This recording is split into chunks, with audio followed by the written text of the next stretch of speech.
अस्सलामुअलैकुम my YouTube family, कैसे हैं आप सब लोग। और आज मैं एक बहुत इम्पोर्टेंट टॉपिक पे बात करने वाली हूँ जो है सोल कॉन्ट्रैक्ट।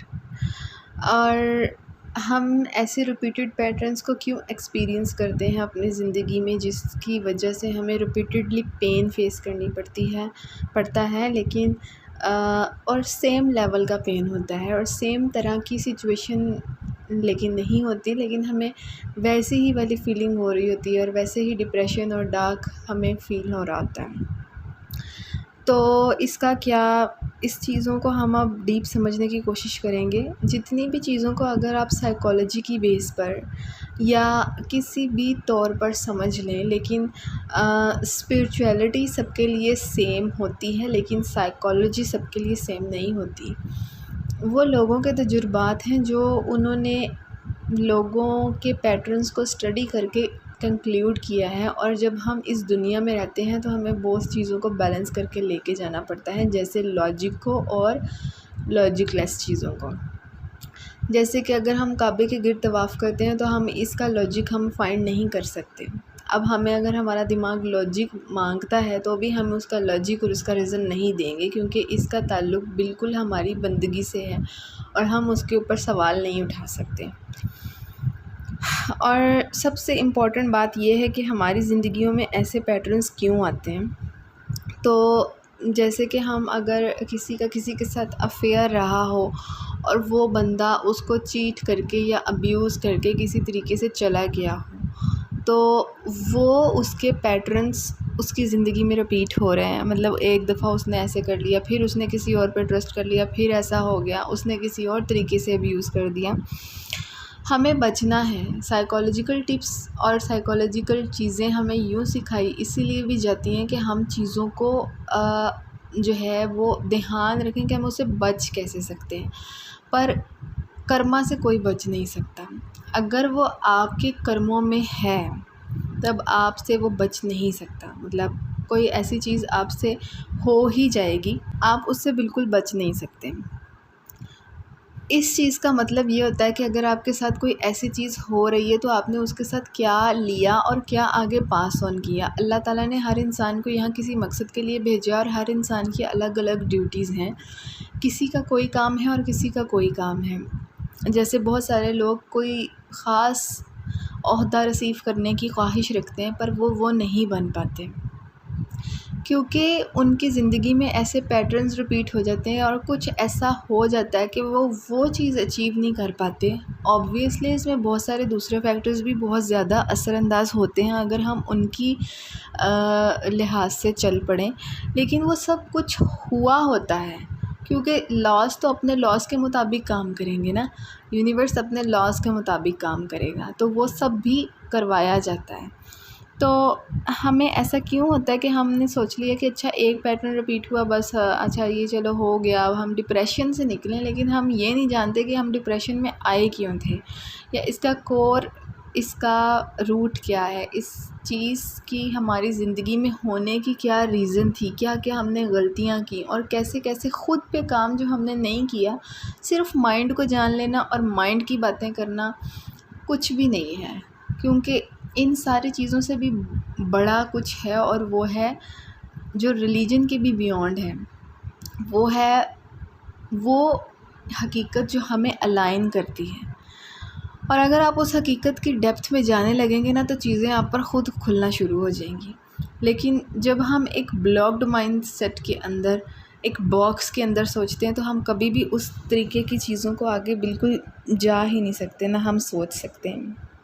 तो हम स्टक हो जाते हैं, हमें पता नहीं चलता कि हम कहाँ स्टक हैं। मैंने एक ऐसी रिसेंटली एक ऐसा कुछ यूट्यूब पे ही सुना जिसमें ये कहा गया कि आप जो हैं वो एक ऐसा प्लान बनाएं कि अगले बंदे से आप कैसे बदला लेंगे।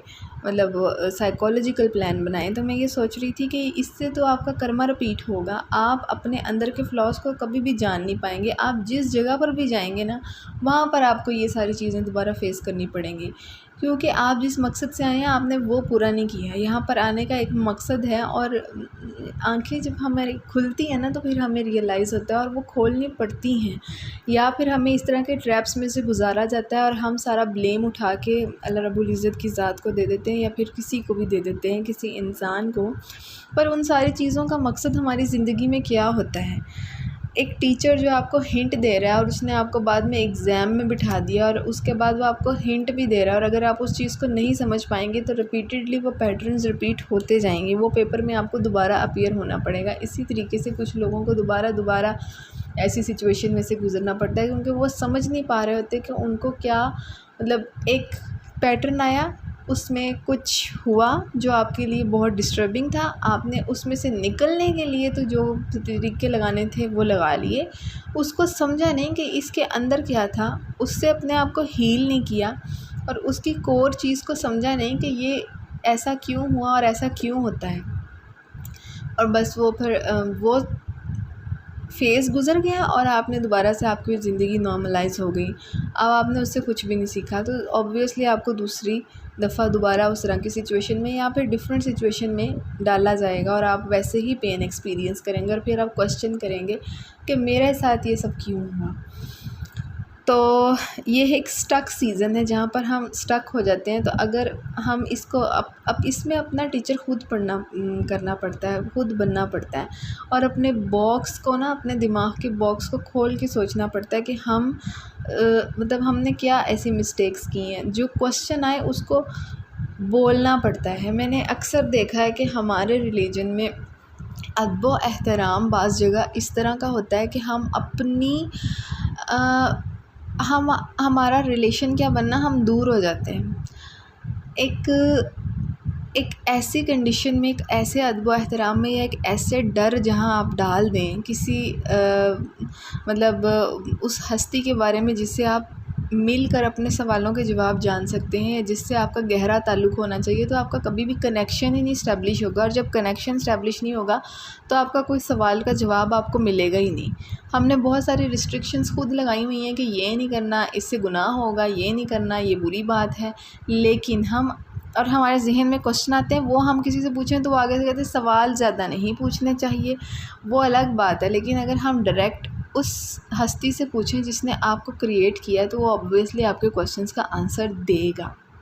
तो एक तो अपने आप को प्रायोरिटी दें, और अपने कोर बिलीव्स को समझने की कोशिश करें, अपने अंदर जानने की कोशिश करें, क्योंकि जब आप बाहर की दुनिया से आंखें बंद करके अपने अंदर जाएंगे ना, तो आप एक ही सूरत में उसकी प्राप्ति कर सकते हैं, मतलब आप उसको पा सकते हैं, मतलब जिसने आपको क्रिएट किया। और अगर आप इसके बग़ैर इस दुनिया से चले जाते हैं तो आपने कुछ भी हासिल नहीं किया। हासिल क्या करना है, वहाँ जाके एक अलग क्लास लग जानी है। तो बहुत ज़्यादा डिफ़िकल्ट हो जाता है। हम जिस मकसद के लिए आए हैं, हम उसको झुठला के इन मैनिपुलेटिव टेक्निक्स में लगे हुए हैं। मैं बहुत ज़्यादा मानती हूँ साइकोलॉजी पे, लेकिन साइकोलॉजिकल ही टिप्स कुछ लोग जो हैं वो इस तरीके से मैनिपुलेशन के तौर पे इस्तेमाल कर रहे हैं कि इंसान को इंसान क्या बनाना है उन्होंने, जो उनके पास जाता है उनको डिप्रेशन से निकलने के तरीके तो बता देते हैं, या दवाइयाँ दे देते हैं, या फिर और दूसरे बंदे पे ऐसे टर्न द टेबल अराउंड और ऐसी चीज़ें अप्लाई करने के लिए उनको बताते हैं कि जिसकी वजह से वो बंदा दोबारा ना, वो उसको ऐसा साइकोलॉजिकली ट्रैप करते हैं कि वो करना शुरू कर दे जो आप चाहें। तो असल में ये इस मकसद के लिए तो हमें नहीं भेजा गया, और जो इल्म हमें दिया उसका मिसयूज़ करना तो बहुत बहुत बहुत बहुत बड़ा जो है ना गुनाह है। तो अगर हम इस तरह की मैनिपुलेशन इस्तेमाल कर रहे हैं तो मुझे लगता है कि वो बहुत ज़्यादा मतलब वो कर्मा ही क्रिएट कर रहा है। और जब हम अब इस तरह का मल्टीपल कर्मा क्रिएट करेंगे, वो आपके अपनी नस्लों में भी आगे ट्रांसफ़र होंगे। जैसे कहते हैं कि कुरान को अगर आप देख के पढ़ेंगे तो आपको मतलब आपको वो लफ्ज़ नज़र आएंगे। अब रूह से पढ़ेंगे, दिल से पढ़ेंगे, तो उसके मतलब उसकी मतलब डेप्थ बदलती जाएगी। और हर बार जब आप कुरान पढ़ते हैं तो उसमें आपको नई चीज़ें सीखने को मिलती हैं। इसी तरीके से अगर हम ऊपर से सारी चीज़ों को एनालाइज़ करें ना, जहाँ पर हमें देखना चाहिए कि ये सब कुछ हुआ क्यों, इसकी कोर रीज़न क्या है, उस खोज में लगें तो हम फाइंड आउट कर सकते हैं कि इसका पर्पस क्या है। लेकिन अगर हम चीज़ों को साइड से या नीचे से देखेंगे या इधर उधर से देखेंगे तो हमें नहीं समझ आएगा, क्योंकि साइड से आप चारों कोनों, चारों एलिमेंट्स, सारे हर चीज़ को नहीं देख सकते। तो यही है, अल्लाह ताला ऊपर से चीज़ों को देख रहे हैं और हमें भी ये बताया गया है कि आप अल्लाह ताला के मददगार बन जाओ। ये भी मैंने एक जगह पर पढ़ा था कि मतलब अपनी आप उसको पाने की कोशिश में लग जाओ ना जिसने आपको बनाया, तो आपके हर सवाल का जवाब, किसी ने आपके साथ चीटिंग क्यों की, अब्यूज़ क्यों किया, आपको रिपीटेड पैटर्न्स क्यों मिल रहे हैं, आपके साथ बार बार ये वाली तकलीफ़ें क्यों हो रही हैं, आप पे इतनी आजमाइशें, हम ये बात सुन के कह देते हैं हाँ आजमाइशें आ रही हैं, आजमाइशें आ रही हैं। उसका रीज़न क्या है, उसके अंदर कभी भी जाने की कोशिश नहीं की। एक चीज़ पढ़ लेते हैं, उसे स्टॉप कर देते हैं। ये सबसे बड़ी इंसान की ख़ामी है और इसी वजह से हम बहुत ज़्यादा ना खसारे में हैं, क्योंकि हमने अपनी मतलब वैल्यूज़ को कुछ इस तरीके से बढ़ा लिया है, क्योंकि हम आगे बढ़ना नहीं चाहते और हमने वो चीज़ इस तरीके से ले ली कि हाँ ये कह दिया है तो बस ये कह दिया है, हम ना इस पे क्वेश्चन कर सकते हैं। रिलीजन एक रिलीजन होता है, spirituality is beyond the religion, ठीक है। और जब आप इस लेवल पे पहुंचते हैं ना तो फिर आपको पता चलता है कि वो गौर व फ़िक्र इसी चीज़ के लिए बताया गया है। तो गौर व फ़िक्र करें और अपने कोर बिलीव्स को समझें और अपने अंदर जाने की कोशिश करें, बाहर की दुनिया से आंखें बंद कर लें, तो फिर ही आप समझ पाएंगे कि असल रीज़न क्या है और आप फाइंड कर पाएंगे कि आपको इस दुनिया में भेजा किस मकसद के तहत है। ऐसा क्या लगता है, मतलब इसीलिए आए हैं कि डिप्रेशन में जाएंगे, किसी से इश्क हो जाएगा, वो छोड़ जाएगा या वो मिल जाएगा, हंस खेल के चले जाएंगे, यूँ हो जाएगा वो हो जाएगा, या फिर क्या फ़ायदा, मतलब फ़ायदा क्या उस चीज़ के अंदर आपको पता नहीं चलेगा कि आप क्यों आए हैं। तो वो आपको फिर आगे जाके बताना पड़ेगा कि आपने वो मकसद फुलफ़िल नहीं किया जिसके लिए आप आए थे। जैसे अल्लाह ताला ने कहा है ना कि उस वक्त सबसे उन्होंने वादा लिया था जब ये रूहें बनी थी। तो जब आप ही उसके अंदर डेप्थ में नहीं जाना चाहेंगे और इसी बाहर की दुनिया में उलझ के रह जाएंगे, और मैनिपुलेटिव साइकोलॉजी में एक मैनिपुलेटिव होती है और एक हेल्पिंग साइकोलॉजी होती है, तो फिर आप क्या क्रिएट करेंगे।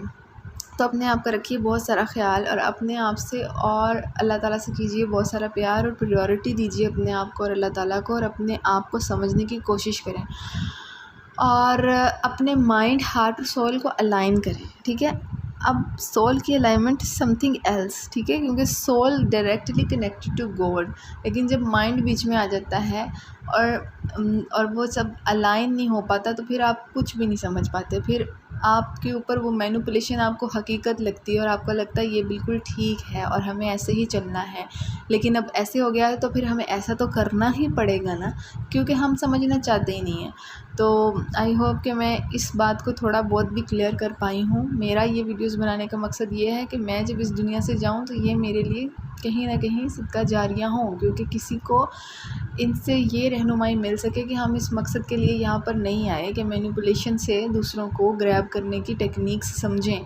सो अपने आप का रखिए बहुत सारा ख्याल और अल्लाह ताला को प्रायोरिटी दीजिए और अपने आप को प्रायोरिटी दीजिए। अल्लाह हाफ़िज़।